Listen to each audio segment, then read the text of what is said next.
guys? This is my brand new car. This one's definitely not brand new, but it's new to me, so it's new. So this is a Volvo S70. I picked this up dirt cheap, and you know, it's got some pluses. It's white. It's actually got a pretty solid body. It's got an aftermarket exhaust I'm not too big of a fan of, but it does sound quite nice on the 5-cylinder that's got. This one's a naturally aspirated motor, and it's okay. One issue I'm having is it's not starting up. It's starting up very intermittently. So I changed out the battery. The relay obviously doesn't work. It's a common issue on these, and it still doesn't start up all the way. So I figured I'd make a couple videos, you know, maybe mash them together, put them on YouTube, and see if it helps anybody. Because this thing I got cheap, and I would like to fix my stuff relatively inexpensively, but effectively. So I've done a lot of research. This thing's misfiring. It's got just about every issue that these things possibly can have. So I switched out the battery today. It starts up without a boost, which is nice.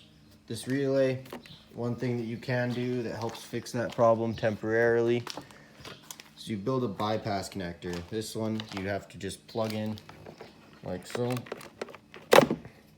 This one, it'll mark it, right? So you want it on the 15 and the 87. So, you know, just plug that in like so. This is just made with a piece of 16 gauge wire and a couple of those end connectors that pop in. Now, we'll see if it'll start. Odds are it won't, which I guess is normal from what I've done my research on. So put the key in. Start it up. Money, live better. You can hear the fuel pump going. And this will keep the fuel pump on all the time. So it is a waste of gas. It will be a pig on gas. So try to start it now. No. Give it another second.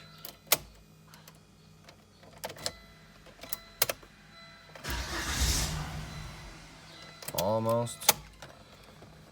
This has been a pain in the ass for me because I just picked this car up yesterday. I took it into town. I live out of town.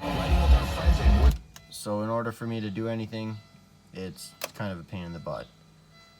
So I gotta still no. And I gotta be careful not to flood the engine. It'll happen eventually.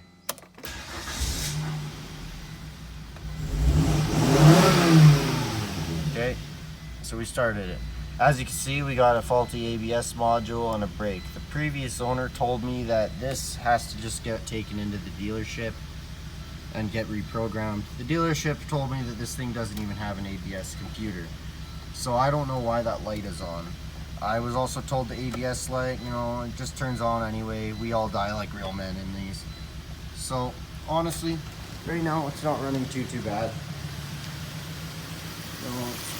Got squeaks, you know, all that. That's all normal.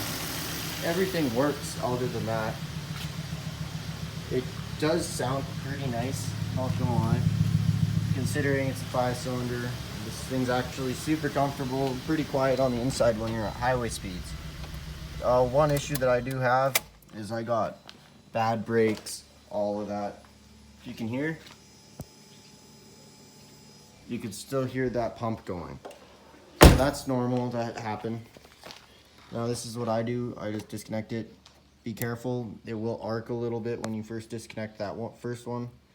Set this aside. I always keep this in the car at all times. Now you could stick this back on. And if you heard that little squeak, that was just the relay. That was normal to my knowledge. I don't know. Honestly, I'm just trying to figure this out just like you.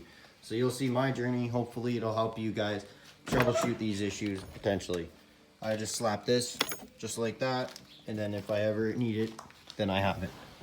Now we can try to see if it'll even turn on. Okay, so I just heard the fuel pump kick on a little bit.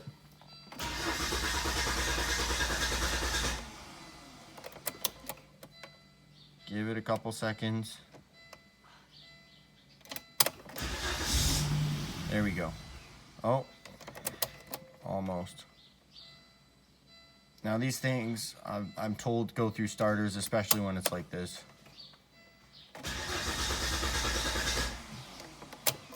Dude, I'm gonna kill my battery.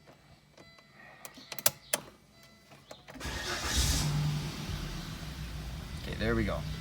So this, it'll just help reset that relay. It comes in handy, especially having that little piece in here. If it happens, it happens. It's whatever. And I've got to do brakes, oil change, everything like that on this car. I have to get this so it'll pass inspection. I got 30 days, so hopefully I'll get a bit of content out for everyone. This one's a short video, but that's just how I reset that relay so that I can get it going again. Now, sometimes it'll die at lights. That's a pain in the butt. You just gotta keep retrying. I keep this cover off for now. Hopefully when I get a new one of these, which hopefully they're not expensive, I will be able to, you know, slap it back on. I also do got a few other vehicles that I would like to work on. Maybe I'll put some content out for those. But primarily for now, you're gonna see this piece of junk.